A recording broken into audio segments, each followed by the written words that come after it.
Futebolaço, eu sou o Dieguinho. Bom, galera, tá entrando no ar a nossa primeira edição deste sabadão, como sempre, com muita informação para vocês.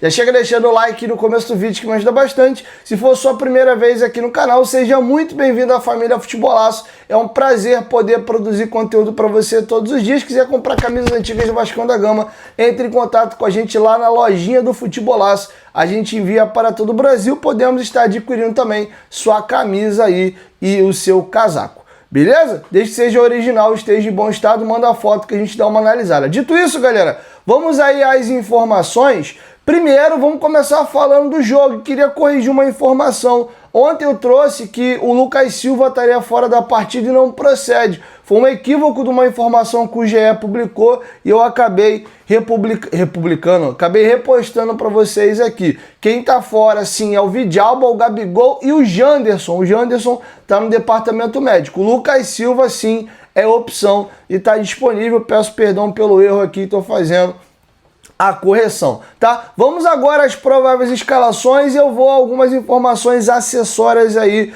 do confronto, tá? O provável time do Vasco com os retornos aí do Robert Renan e também do Ryan é um time que eu acredito que vocês já imaginam qual seja. Léo Jardim no gol, Paulo Henrique na lateral, Cuesta, Robert Renan e Puma Rodrigues na lateral esquerda. Vou falar do Pumita daqui a pouquinho mais à frente no vídeo.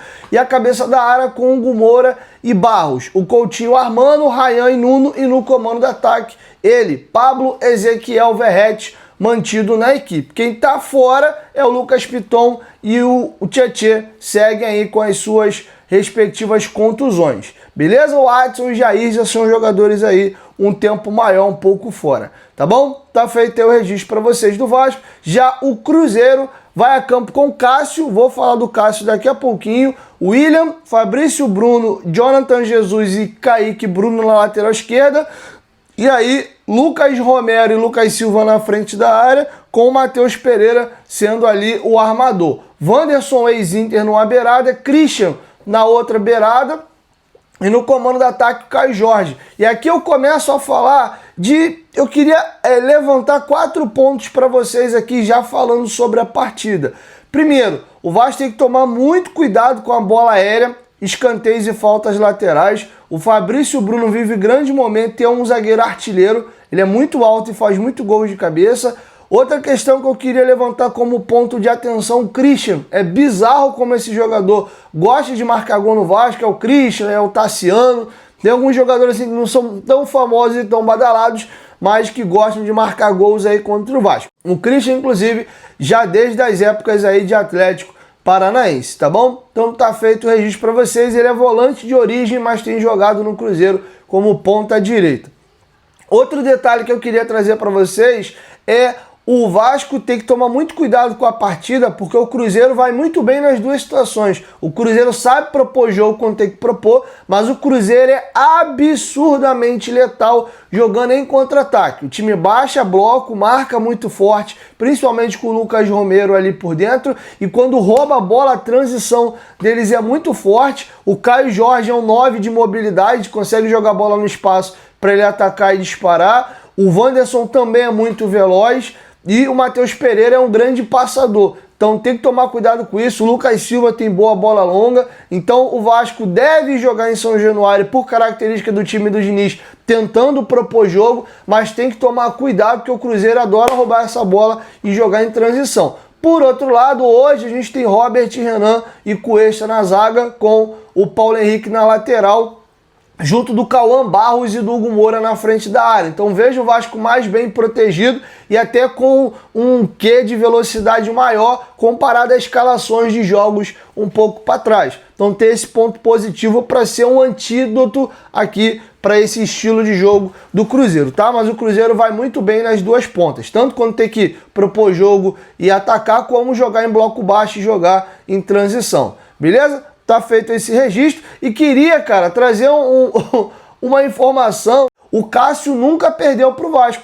Desde que ele é profissional, ele jogou 18 jogos contra o Vasco com 11 vitórias e 7 empates. Se Deus quiser, essa escrita ruim vai cair, tá? Eu vou virar a chave agora, galera, eu vou falar de informações fora da partida. tá bom? Vamos agora trazer algumas informações de janela de transferências, mas antes lembrar vocês aí que a Golcase é nossa parceira no canal Futebolaço. Quer comprar garrafa térmica aí, ó, vai na Golcase, tem a nossa garrafa Fresh de 950ml e tem a de 650ml. Tem várias estampas, tem do Vasco, tem da NBA, tem do Ayrton Senna, da DC, da Marvel, tem muita coisa legal. Dá uma olhadinha lá que com certeza vai te agradar. Não esqueça de usar o cupom GOVASCO para garantir o seu desconto. Você pode ir no QR Code da tela ou no link da descrição. Nossa garrafa Urban de 500ml e a Flip Pro de 750ml. Opa! Tem nossas capinhas também. Comprando a primeira e a segunda sai de graça. Por menos de 50 você leva 2 capinhas do Vascão da Gama. E os nossos famosos copos térmicos você pode inclusive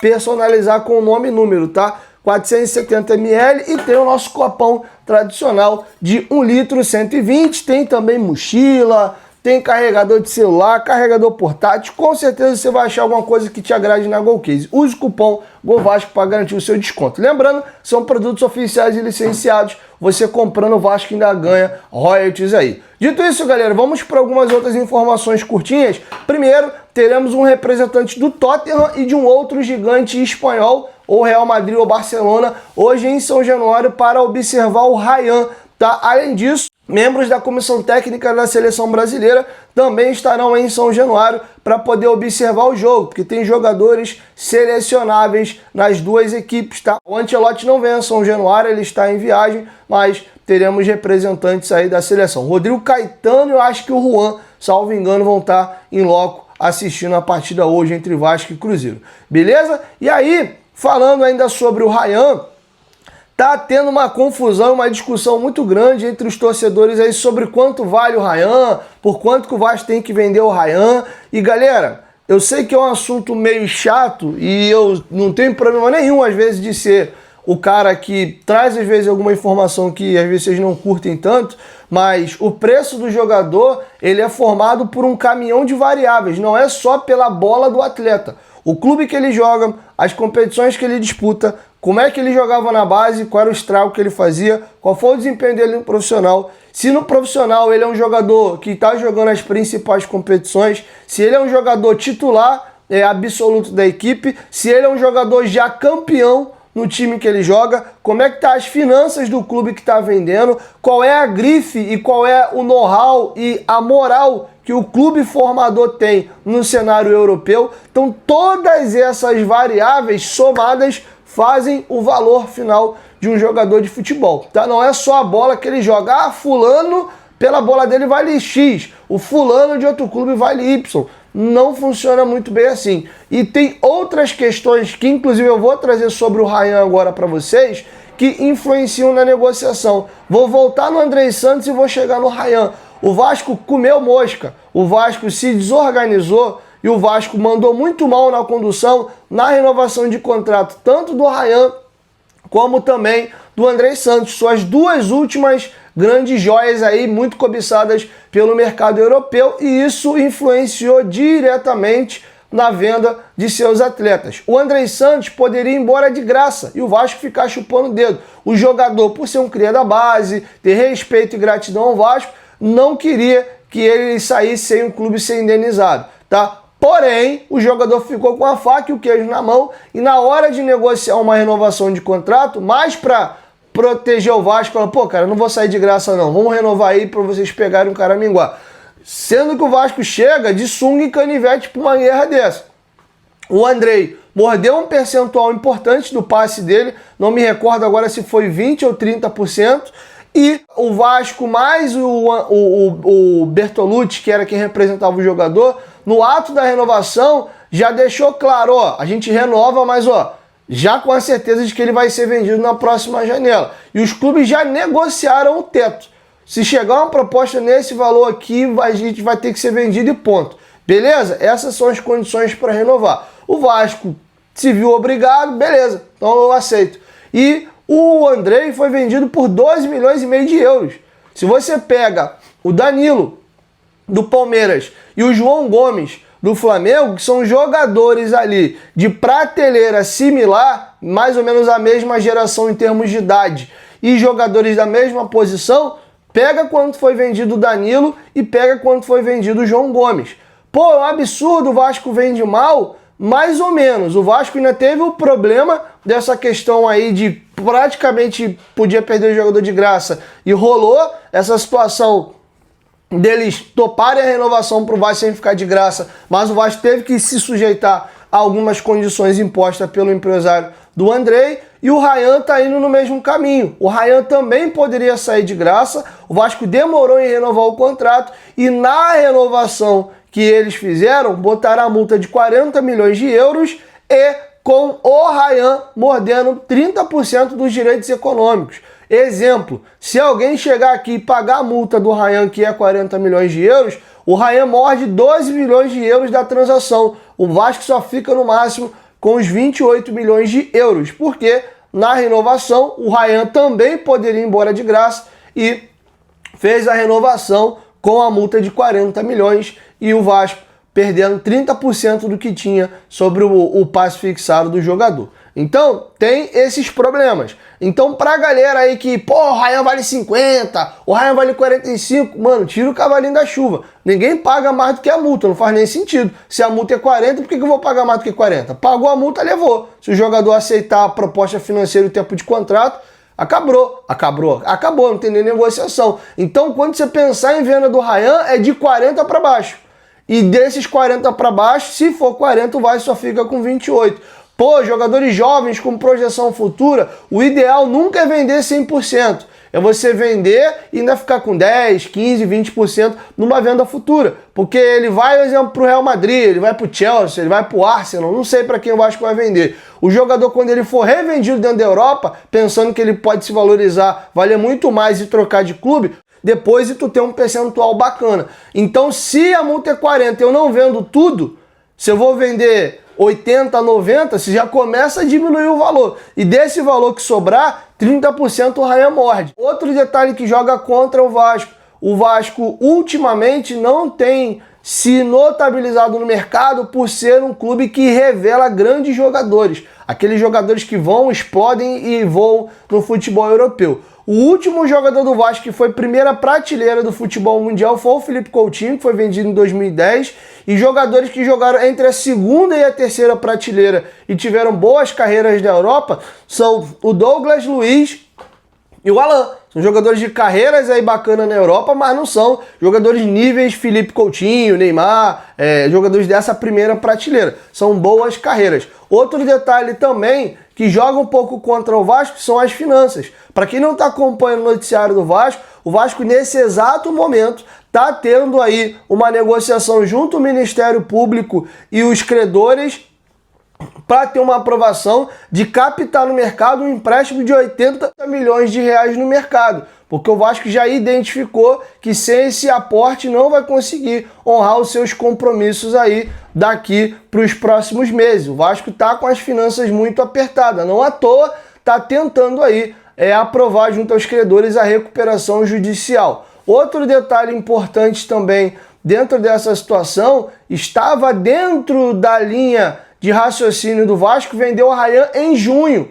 O Rayan não estava nem um terço badalado como ele está agora, nem era um titular absoluto do time, entrava e saía da equipe, e o Vasco precisa muito fazer grana, fazer caixa. O Vasco já contava de vender o Rayan ali em junho por valores muito menores do que a gente está discutindo nesse momento. Porém, com a chegada do Diniz, o Diniz entendia que o Rayan poderia render muito mais e ser importante para o time e valer uma grana maior. O Vasco acreditou no Fernando Diniz, foi vendo que de fato o Rayan foi se desenvolvendo e segurou, sendo que isso tem um custo, isso cobra um preço. Como é que o Vasco honra as finanças dele? E o Vasco teve que sacrificar o Luiz Gustavo, por exemplo, que foi negociado para o Bahia por 5 milhões e meio de euros. Muita gente achou barato, foi mal vendido e tal, e o Vasco vendeu o João Vitor, mas precisava contratar jogador, e faz como? E o Admar Lopes foi, um dínamo, o cara foi um herói retumbante, que o Vasco conseguiu ir no mercado contratar bons jogadores por empréstimo. E lembrando que é um clube caloteiro no mercado, tá com uma porrada de transfer ban, inclusive foi para FIFA o negócio lá do esforço que o Vasco não pagou. O Vasco, porra, sujo no mercado, ele ainda conseguiu contratar jogadores por empréstimo com opção de compra depois. Então, assim, o Admar Lopes foi bizarro a participação dele nessa janela e o Vasco tá dentro dessa situação. O Vasco ainda precisa de recursos para tapar seu buraco financeiro, não à toa tá tentando pegar um empréstimo. Então o Vasco também já não consegue segurar muito a situação do Ryan. Ele resistiu a uma janela, né? O Vasco deve vender o Ryan em dezembro, na outra janela que vai se abrir, e não foi para essa janela, para valorizar o jogador, mas também não consegue segurar mais muita coisa. O cenário ideal seria o Ryan não ter esse percentual de 30%, se muito 10%, e a multa ser um pouquinho maior. Talvez também no ato da renovação, nem o Vasco acreditava que o Ryan poderia chegar a 40 milhões de euros. Era mais uma coisa assim, cara, só de proteger mesmo, para não botar o valor muito baixo. Mas, cara, a gente não vai vender o Ryan por 40. Se vender por 20, porra, lamba os beijos, tá ótimo. Porque o Ryan não vinha rendendo. 20 pela bola que o Ryan jogava até era meio utopia. Era mais pelo que ele foi na base do que ele vinha sendo um profissional. Sendo que o Ryan na mão do Diniz cresceu de uma maneira absurda. O Ryan hoje é um dos melhores pontas do futebol brasileiro e é o jogador sub-20 mais valorizado do Brasil. Isso aí é inquestionável. Então agora, você voltando no tempo, putz, 40 milhões de euros e com o Ryan com 30%, não foi tão bom o negócio. Eu poderia vender por bem mais.